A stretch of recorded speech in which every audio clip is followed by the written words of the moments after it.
যশোর ৬ আসনের এমপি নাম আজিজুল খন্দকার আজিজ। উনি আজকে পার্লামেন্টে ঢুকছে দ্বাদশ জাতীয় নির্বাচনে নির্বাচিত একজন এমপি পার্লামেন্টে ঢুকছে সিএনজি নিয়ে। এই বোধ যদি বাংলাদেশের প্রত্যেকটা এমপি মন্ত্রী থাকতো তাহলে কানাডাতে বাড়ি হইতো না, কানাডাতে নতুন করে বেগম পাড়া তৈরি হইতো না। এই বোধ যদি এমপি মন্ত্রীর থাকতো আমেরিকাতে বাড়ি করা হতো না, দেশের টাকায় বিদেশে নগরী গড়ে উঠত না। সন্তানাদি সব বিদেশে পড়াশোনা করে।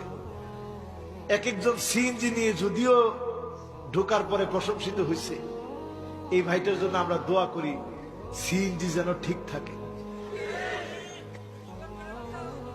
না না প্রাইভেট কার নাই, তার জিজ্ঞাসা করছে, বলছে না আমার কোনো প্রাইভেট কার নাই। আমরা তার কথাই বিশ্বাস করি, বিশ্বাস করে আমরা প্রশংসা করি। এমপিদের ব্যাড ট্যাক্স, আমাদের ব্যাড ট্যাক্সে চলা টাকা দিয়ে তাদের গাড়ির তেল হয়, ঠিক কিনা বলে?